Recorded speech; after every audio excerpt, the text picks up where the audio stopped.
Good morning students. बेटा आज हम नेक्स्ट टॉपिक पढ़ेंगे टाइप्स ऑफ एपिथेलियम टिश्यू या उपकला ऊतक के प्रकार। ठीक है, इससे पहले हमने 2 लेक्चर कंप्लीट कर लिए थे। इसमें पहले लेक्चर में हमने टिश्यू के बारे में पढ़ा था, टाइप्स ऑफ टिश्यू पढ़े थे। ठीक है, उसके बाद हमने एपिथेलियम टिश्यू स्टार्ट किया था, मतलब उपकला ऊतक स्टार्ट किया था। उपकला ऊतक में हमने उसके कॉमन कैरेक्टर्स पढ़े थे। क्या पढ़े थे? कॉमन कैरेक्टर्स पढ़े थे। उसके बाद हमने क्या पढ़ी थी? अंतरकोशिकीय संधियां पढ़ी थी। फिर उसके मॉडिफिकेशन पढ़े थे। आज पढ़ेंगे हम उपकला ऊतक के प्रकार। ठीक है, देखें उपकला ऊतक के प्रकार।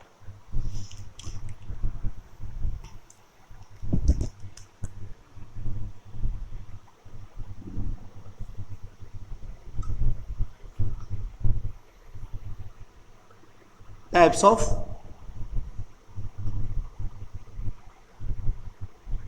Epithelium tissue. देखो बेटा, उपकला ऊतक को 2 भागों में बांटा गया है। उपकला ऊतक को कितने भागों में बांटा गया? 2 भागों में। किसके आधार पर? कोशिकाओं की परतों के आधार पर। किसके आधार पर बेटा? कोशिकाओं की परतों के आधार पर। तो बेटा हम लिखते हैं कोशिकाओं की परतों या स्तरों के आधार पर।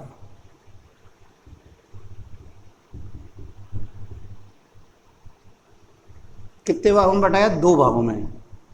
सरल उपकला ऊतक और संयुक्त उपकला ऊतक। कौन कौन से बेटा? सरल उपकला ऊतक और संयुक्त उपकला ऊतक। सरल उपकला ऊतक, सिंपल एपिथेलियम टिश्यू, और एक संयुक्त उपकला ऊतक, कंपाउंड एपिथेलियम टिश्यू। देखो बेटा दोनों में क्या अंतर होता है। ठीक है, देखो ये सरल उपकला ऊतक, इसमें कोशिकाओं का क्या होता है? एक ही परत होती है। कोशिकाओं की एक ही परत का बना होता है। ये किसका बना होता है? कोशिकाओं की एक परत से बना होता है। और यह कोशिकाओं की 2 या 2 से अधिक परतों या स्तरों का बना होता है। यह कोशिकाओं की 2 या 2 से अधिक स्तरों या परतों का बना होता है।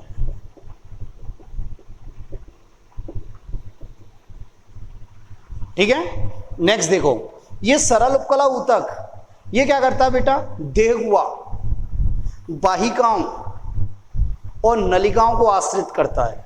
किस किस को आश्रित करता है? ये देहगुआ, वाहिकाओं एवं नलिकाओं को आश्रित करता है। मतलब उनके ऊपर क्या बनाता है? एक लेयर बनाता है, कवरिंग बनाता है। बात समझ में आई? और ये संयुक्त उपकला ऊतक ये क्या होता है? सुरक्षात्मक आवरण बनाता है। क्या बनाता है बेटा? सुरक्षात्मक। इसका मेन काम क्या होता है? सुरक्षा प्रदान करना। तो ये क्या होता है? सुरक्षात्मक आवरण होता है।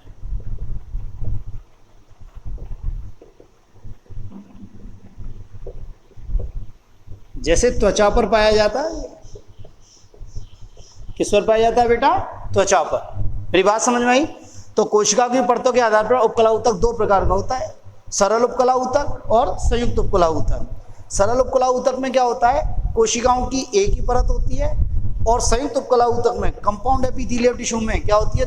कोशिकाओं की 2 या 2 से अधिक परतें होती हैं। मेरी बात समझ आई? इसका काम क्या होता है? सुरक्षात्मक आवरण, सुरक्षा का काम होता है इसका। और ये किसको आश्रित करता है? देहगुआ, वाहिकाओं एवं नलिकाओं को। देहगुआ, वाहिकाओं एवं नलिकाओं को। तो हम एक एक ऊतक डिस्कस करेंगे, एक एक टाइप डिस्कस करेंगे। सबसे पहले हम डिस्कस करेंगे सरल उपकला ऊतक। तो देखो बेटा, ये सरल उपकला ऊतक भी कई प्रकार का होता है। कोशिकाओं की आकृति के आधार पर, कोशिकाओं की आकार एवं आकृति के आधार पर कई प्रकार का होता है। जैसे सरल सल्की उपकला ऊतक, सरल घनाकार उपकला ऊतक, सरल स्तंभाकार उपकला ऊतक। ठीक है, कूट स्तरित उपकला ऊतक। ठीक है, तो अपन ये पढ़ते हैं पहले, सबसे पहले सरल उपकला ऊतक। ठीक है बेटा, बड़ा इंपॉर्टेंट टॉपिक है 12th के लिए। नीट में हर बार 3 से 4 क्वेश्चन आते हैं। दूसरी बात, राजस्थान बोर्ड में कुछ भी पढ़ लेना, राजस्थान बोर्ड पढ़ लेना, सीबीएसई पढ़ लेना, कुछ भी पढ़ लेना, उसमें ह्यूमन एनाटॉमी और फिजियोलॉजी के अंदर सबसे ज़्यादा आपको यही चैप्टर काम में आएगा। कहीं आ जाता है कि सिंपल स्क्यूमस, कहीं बोल देता है सिंपल कोवाइडल, कुछ भी बोल देता है वो, तो वो याद करना यहाँ पे ज़्यादा ईजी होता है, तो उसको समझना जरूरी है। तो पहले पढ़ते हैं सरल उपकला ऊतक के प्रकार। किसके आधार पर? कोशिकाओं के आकार के आधार पर।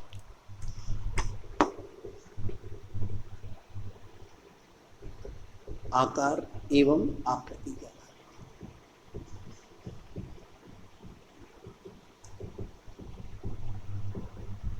क्या है बेटा? कोशिकाओं के आकार एवं आकृति के आधार। तो पहला कौन सा आता है? पहला आता है सरल शल्की उपकला ऊतक। दूसरा कौन सा आता है? सरल घनाकार उपकला ऊतक। तीसरा सरल स्तंभी उपकला ऊतक। और नेक्स्ट आता है सरल कूट स्तरित उपकला ऊतक। ठीक है, इसको बोलते हैं सिंपल स्क्यूमस एपिथेलियम, इसको बोलते हैं सिंपल कोवाइडल एपिथेलियम, इसको बोलते हैं सिंपल कॉलमनर एपिथेलियम, और इसे क्या बोलते हैं? सिंपल स्यूडो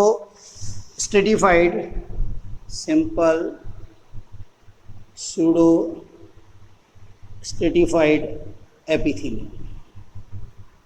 ठीक है बेटा, तो ये सरल उपकला ऊतक के 4 प्रकार होते हैं। सरल सल्की, क्या बेटा? सरल सल्की उपकला ऊतक, सरल घनाकार उपकला ऊतक, सरल स्तंभी उपकला ऊतक, और एक क्या होता है बेटा? सरल कूट स्तरित उपकला ऊतक। क्या होता है? सरल कूट स्तरित उपकला ऊतक। ठीक है, तो अपन पहले देखते हैं सरल सल्की उपकला ऊतक।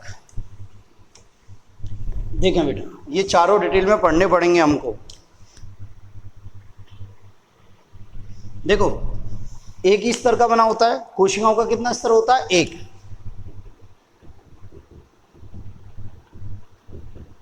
कोशिकाओं का एक स्तर होता है। कोशिका कैसी होती है? चपटी कोशिका होती है। कैसी होती है कोशिका? आकार में चपटी कोशिका, आकार में चपटी। जैसे फर्श पे टाइल्स लगी रहती है ना, अपने नीचे फ्लोर पे टाइल्स लगी होती हैं, इस प्रकार दिखता है सरल सल्की। ठीक है बेटा, देखें ये ऐसी होती है कोशिका, या फिर आप सिंपल सा समझो, ये कोशिका ऐसी होती है, चपटी कोशिका होती हैं, और इनके किनारे जो होते हैं वो अनियमित होते हैं। क्या होते हैं बेटा? अनियमित। इस प्रकार होती है ये। ठीक है बेटा, और नीचे क्या हो गई? ये क्या हो गई? Basement membrane. क्या हो गई बेटा? Basement membrane. बिल्कुल चपटी कोशिकाएं होती हैं। बात मेरी क्लियर हुई? अब देखो, ये कोशिका कहाँ पाई जाएंगी? जहाँ मोटाई सबसे कम होगी, या ये ऊतक कहाँ पाया जाएगा? जहाँ सबसे कम मोटाई होगी, मतलब बहुत पतली जगहों पर पाया जाएगा। कहाँ पाया जाएगा? बहुत पतली जगहों पर पाया जाएगा। मेरी बात समझ में? तो इसके एग्जाम्पल देखते हैं। देखो कौन कौन से होते हैं। एक तो होता है बोमन संपुट। क्या होता है बेटा एग्जाम्पल में? बोमन संपुट। Bowman's capsule. मैंने आपको बताया था जब नेफ्रॉन पढ़ाया था, तो इस प्रकार मैंने नेफ्रॉन की स्ट्रक्चर बनाई थी बेटा। ठीक है, तो ये है बोमन कैप्सूल। ठीक है, तो ये ऊतक किसमें पाया जाता है? बोमन कैप्सूल में। दूसरा किसमें पाया जाता है? एल्वियोलाई में। मैंने आपको बताया था लंग्स में बहुत छोटी छोटी क्या होती है? कुपिकाएं होती हैं, जिन्हें क्या बोलते हैं? एल्वियोलाई। तो एल्वियोलाई की दीवारें किससे बनी होती हैं? इसी सरल शल्की उपकला ऊतक से। तीसरा मीजोथीलियम से, मीजोथीलियम में पाया जाता है। किस में पाया जाता है बेटा? मीजोथीलियम में। चौथा देखो, मैंने आपको हार्ट पढ़ाया था, हृदय, तो हमने बताया हृदय की 3 भित्ति होती हैं, एपिकार्डियम, मायोकार्डियम और एंडोकार्डियम। तो मैंने बताया था आपको एपिकार्डियम और एंडोकार्डियम दोनों किसकी बनी होती है? सरल सेल की उपकला की। तो एपिकार्डियम और एंडोकार्डियम, एपी एंड एंडोकार्डियम, हृदय की बाह्य एवं आंतरिक स्तर। और देखो पांचवा एंडोथीलियम। एंडोथीलियम क्या होती है बेटा? देखो ये रक्तवाहिनी है। क्या है बेटा? ये रक्तवाहिनी। और इस रक्तवाहिनी के जो आंतरिक स्तर होता है इसको क्या बोलते हैं? एंडोथीलियम। क्या बोलते हैं बेटा? एंडोथीलियम। मैंने जब ब्लड पढ़ाया था तो मैंने बताया था ये एंडोथीलियम है। ठीक है, तो ये इसके एग्जाम्पल हैं। तो सरल सेल की उपकला क्या है? कोशिकाओं का एक स्तर होता है। कोशिका आकार में कैसी होती हैं? चपटी। दूसरी बात, यदि इन्हें देखें तो ये लहरदार दिखती हैं। कैसी दिखती हैं? लहरदार। इसलिए इसे क्या बोलते हैं? लहरदार उपकला ऊतक भी बोलते हैं। एग्जाम्पल क्या है? Bowman capsule, alveoli, mesothelium, epicardium, endocardium और एंडोथीलियम। बात क्लियर है? ठीक है। नेक्स्ट आता है बेटा सरल घनाकार उपकला ऊतक। क्या आता है? सरल घनाकार उपकला ऊतक।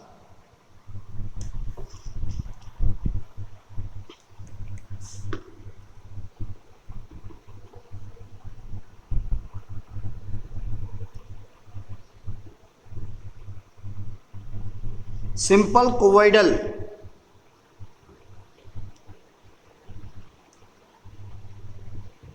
Simple cuboidal epithelium. देखो इसका, इन कोशिकाओं का आकार कैसा होता है? जैसे क्यूब लाइक। जैसे हम बर्फ जमाते थे पहले, अपन आइस ट्रे होती है, अपन घर पे बर्फ जमाते हैं फ्रीजर में, आइस ट्रे होती है, तो आइस ट्रे में पानी भर देते हैं। जब उसे आइस को निकालते हैं तो वो क्यूब निकलते हैं। क्या निकलते हैं? क्यूब। तो इसी आकार की होती हैं ये कोशिकाएं। तो इसमें भी क्या होता है? कोशिकाओं का एक स्तर होता है। क्या होता है बेटा? कोशिकाओं का एक स्तर होता है। ठीक है। ये कोशिका आकार में कैसी होती है? घनाकार। घनाकार का मतलब समझो कि इनकी चौड़ाई अधिक होती है और ऊंचाई कम होती है, इस प्रकार घनाकार होती है बेटा। ये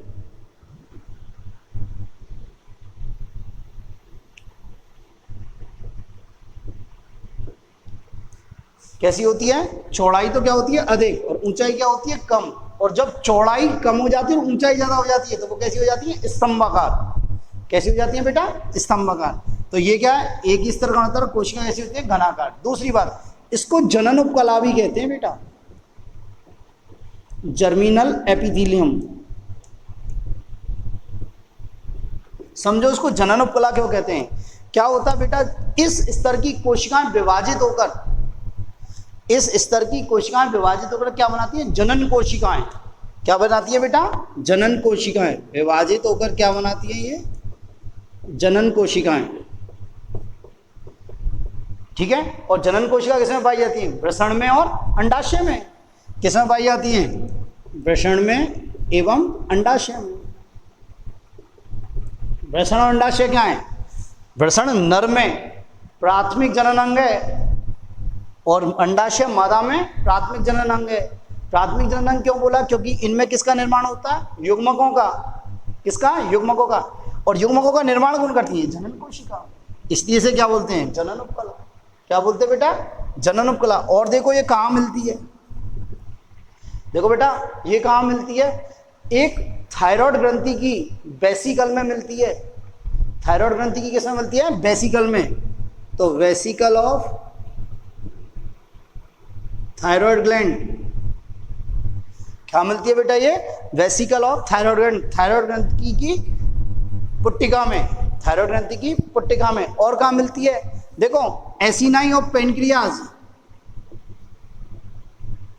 मैं बताता हूं आपको क्या होता है। देखो पेनक्रियाज क्या होती है? मिश्रित ग्रंथि होती है।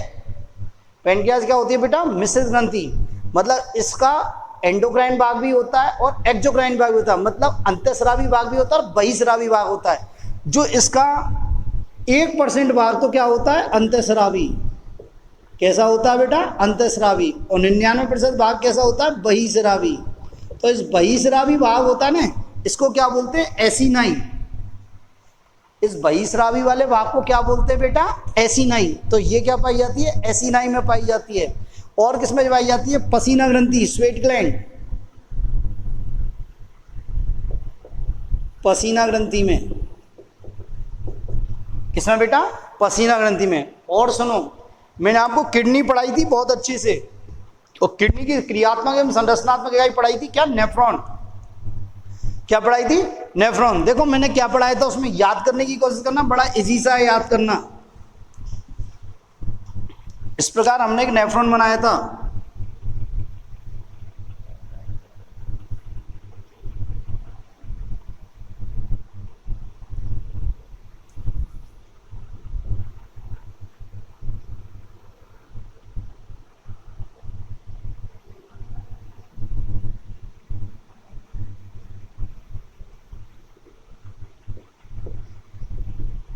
देखो यहां से मैं आपको बात बताता हूं, ये तो क्या था, बोमन कैप्सूल, और ये क्या था, पीसीटी। ये वाला, ये क्या था, ये वाला पूरा यहां से और यहां तक, इसको बोलते थे loop of Henle, loop of Henle. और ये क्या था बेटा, डीसीटी। क्या था बेटा, डीसीटी। और ये क्या थी, संग्राहक नलिका, जिन्हें कलेक्टिंग डक्ट कहते थे। क्या बेटा, संग्राहक नलिका, जिन्हें कलेक्टिंग डक्ट कहते थे।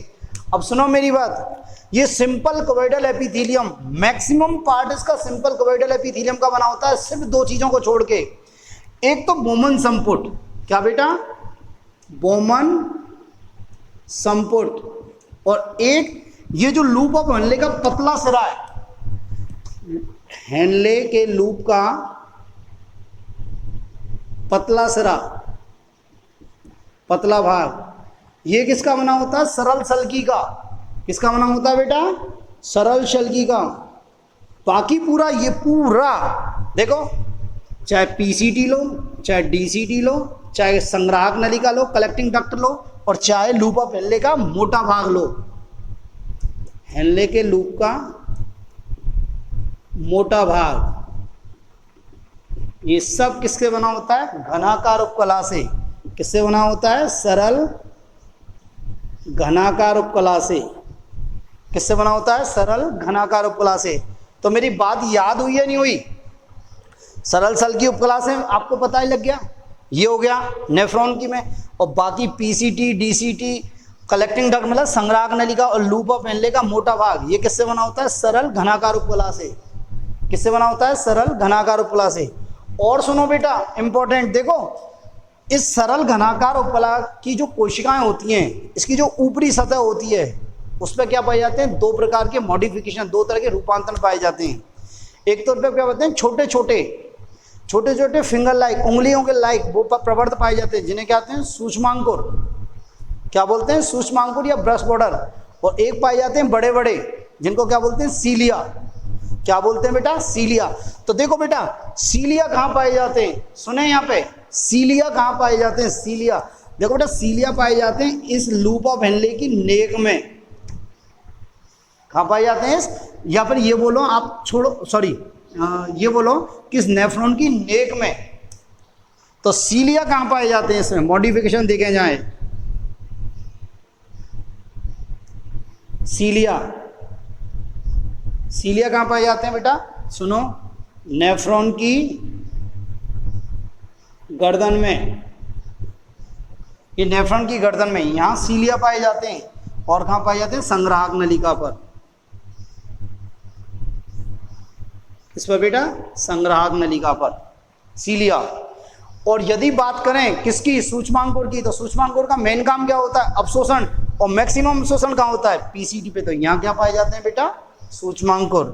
तो दूसरा, पहला मॉडिफिकेशन तो ये हो गया, और दूसरा मॉडिफिकेशन क्या हो गया, माइक्रोविलाई, माइक्रोविलाई या सूक्ष्मांकुर। ये कहाँ उपस्थित होते हैं, पीसीटी पर। किस पर उपस्थित होते हैं, पीसीटी पर। तो मेरी बात समझने की कोशिश करना, सरल घनाकार उपकला उत्तक, सिंपल क्वेडल एपिथेलियम, इसकी कोशिकाएं कैसी होती हैं, क्यूब लाइक, घनाकार होती हैं। क्या होती हैं, घनाकार होती हैं। इन्हें और क्या बोलते हैं, जनन उपकला कहते हैं। क्या बोलते हैं बेटा? जनन उपकला। क्यों कहते हैं जनन उपकला? क्योंकि इनकी कोशिका विभाजित होकर किसका निर्माण करती हैं? जनन कोशिकाओं का। और वो जनन कोशिका आगे जाके किसका निर्माण करती है? युग्मकों का। और ये जनन कोशिका किसमें पाई जाती हैं? वृषण में और अंडाशय में। वृषण में और अंडाशय में। और ये कहाँ पाया जाता है? देखो, और कहाँ पाया जाता है? वेसिकल ऑफ थायराइड ग्रंथि, मतलब थायराइड ग्रंथि की पुट्टिका में।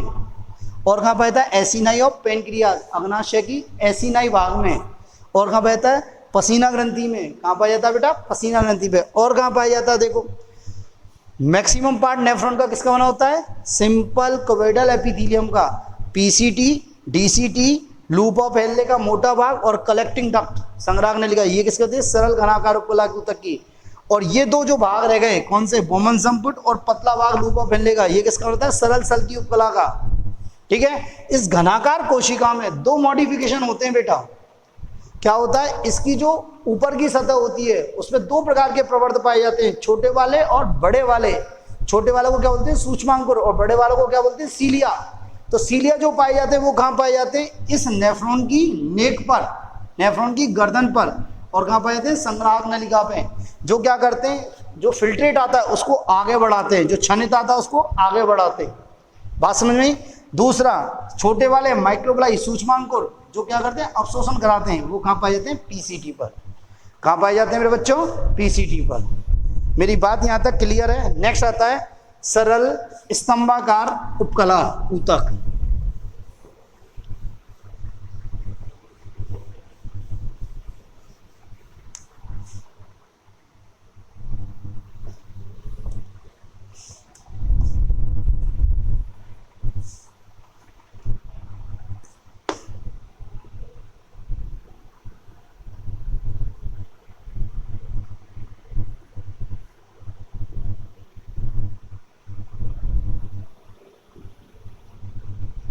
Simple columnar epithelium. क्या बेटा? सिंपल कॉलमनर एपिथेलियम, सरल स्तंभाकार उपकला ऊतक। देखें बेटा, स्तंभाकार, स्तंभाकार का मतलब क्या होता है? कोशिका कैसी होती हैं? स्तंभाकार मतलब कैसी होती हैं? बड़ी, पिलर लाइक होती हैं। जो क्या होती हैं? लंबाई में क्या होती हैं? अधिक, और चौड़ाई में क्या होती है बेटा? कम। तो ये कोशिका कैसी हो गई? स्तंभाकार। दूसरी बात, इनके जो केंद्रक भी होते हैं ना बेटा, वो भी क्या होते हैं? दीर्घित होते हैं, लंबे होते हैं। देखो, सरल सल की होती है, उसका केंद्रक जो होता है वो चपटा होता है। सरल घनाकार होता है उसका गोल होता है। और सरल स्तंभाकार होता है उसके केंद्रक कैसे होते हैं? लंबे होते हैं। क्या होते हैं? लंबे।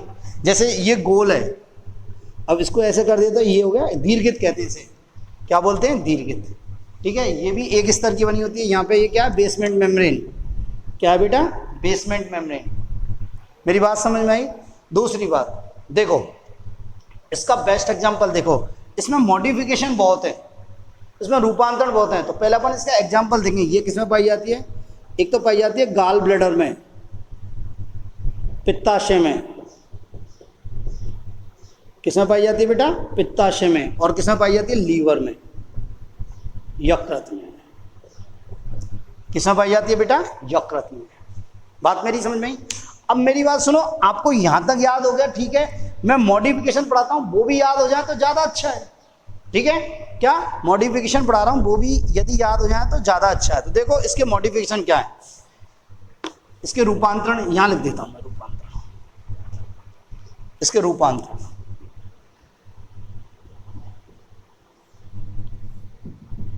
सूक्ष्मांकुर युक्त सरल स्तंभाकार उपकला ऊतक। पहला क्या होता है? सूक्ष्मांकुर युक्त।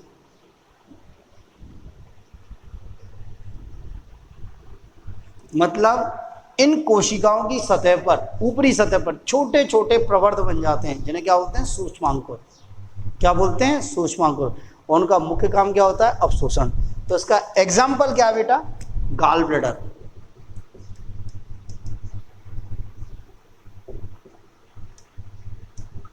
क्या बेटा? Gall bladder. दूसरा ग्रंथिल,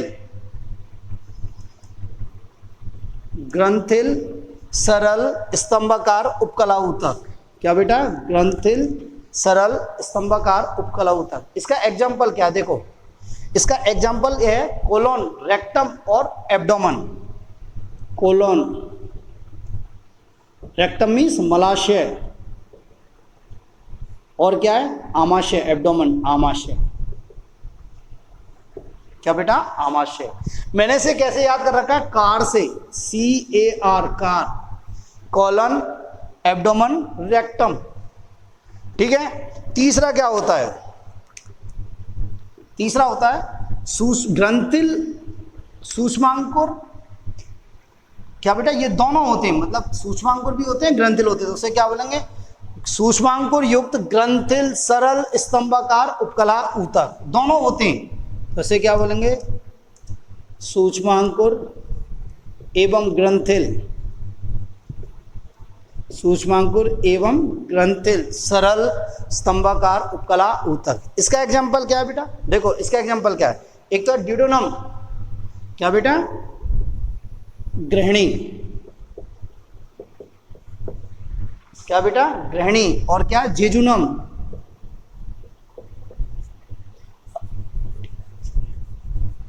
जेजुनम, क्या बेटा जेजुनम बास में, और एक क्या है कोलोन, DI कोलोन। क्या बेटा गृहिणी, डेडुनम, जेजुनम, क्या बेटा डेडुनम, जेजुनम और कोलोन। ठीक है बेटा। अब देखो बेटा यहाँ पे कोलोन के साथ साथ कई बुक में सीकम भी दे रखा है। क्या दे रखा है, सीकम। क्या दे रखा है, सीकम। ठीक है, बहुत सारी बुक में कोलोन दे रखा है, बहुत सारी बुक में सीकम दे रखा है। बात समझ में आई। पर आप बेटर आंसर देना सीकम, क्योंकि कोलोन यहाँ पे है, इसलिए आप यहाँ क्या लिखना, सीकम। कंफ्यूज मत होना, बहुत जगह कोलोन दे रखा है, पर आप उसे क्या मानना, सीकम। ठीक है मेरी बात में। तो ये है इसके मॉडिफिकेशन। क्या बेटा, ये मॉडिफिकेशन। मेरी बात समझ में। नेक्स्ट आता है आवासी। देखो बेटा चौथा क्या होता है, आवासी स्तरित या कूट स्तरित उपकला ऊतक। आवासी स्तरित या कूट स्तरित उपकला ऊतक। Pseudo simple pseudo stratified epithelial tissue, simple pseudo stratified epithelial tissue. क्या बेटा, simple pseudo stratified epithelial tissue. ठीक हो। ये बेटा ये क्या होता है, देखो ये होता क्या है, आवासी मीन्स झूठा, आवासी मीन्स झूठा। जनरली होता तो ये कोशिकाओं का एक स्तर, पर ये दिखता कैसे है कि इसमें कोशिकाओं के एक से अधिक स्तर हैं। सामान्यतः ये होता तो कैसा है, एक कोशिकाओं का एक स्तर का बना होता है, कोशिकाओं के एक स्तर से बना होता है। और ये दिखता कैसे, जैसे दो स्तर का बना होता है। और ये किसका रूपांतरण है, सरल स्तंभाकार उपकला ऊतक का रूपांतरण है। किसका, सरल स्तंभाकार उपकला ऊतक का रूपांतरण है। क्यों दिखता है ऐसा, देखो बेटा इसमें क्या होता है, दो प्रकार की कोशिकाएं होती हैं बेटा। इसमें क्या होती हैं, दो प्रकार की कोशिकाएं होती हैं। एक कोशिका तो क्या होती हैं, बड़ी कोशिकाएं होती हैं, और इन्हीं के बीच में क्या होती हैं, कुछ छोटी कोशिकाएं भी होती हैं। क्या होती हैं बेटा, छोटी कोशिकाएं भी होती हैं। इस प्रकार होती हैं ये, इस प्रकार का ऊतक होता है। बात समझ में आई। और देखो इस ऊतक में क्या होता है, बड़ी कोशिकाओं का जो केंद्रक होता है वो ऊपर की ओर होता है, और छोटी कोशिकाओं का जो केंद्रक होता है वो नीचे की ओर होता है। इसलिए क्या दिखती है, दो स्तर दिखते हैं कोशिकाओं के। क्या दिखते हैं, कोशिकाओं के दो स्तर दिखते हैं। इसलिए इसे क्या बोलते हैं, आवासी। क्या बोलते हैं बेटा, आवासी स्तरित उपकला ऊतक। ठीक है, क्या बोलते हैं, आवासी स्तरित उपकला ऊतक। और ये किस में पाया जाता है, देखो ये किस में पाया जाता है, श्वास नली में, श्वसनिका में, श्वसनी एवं श्वसनिका। किसमें पाया जाता है, श्वास नली में पाया जाता है, श्वसनी में पाया जाता है एवं श्वसनिकाओं में पाया जाता है। तो ये हुआ आपका सरल उपकला ऊतक। बात समझ में? इंपॉर्टेंट है, आप याद करने की कोशिश करना। मॉडिफिकेशन आपको यदि नहीं याद होते स्तंभाकार उपकला ऊतक के तो कोई बात नहीं है, बाकी और सब याद करना है क्योंकि एनसीईआरटी में दे रखा है। बात मेरी क्लियर है? आज के लिए इतना ही, बाकी नेक्स्ट लेक्चर में आपको संयुक्त उपकला ऊतक के बारे में डिस्कस करेंगे। थैंक यू बेटा।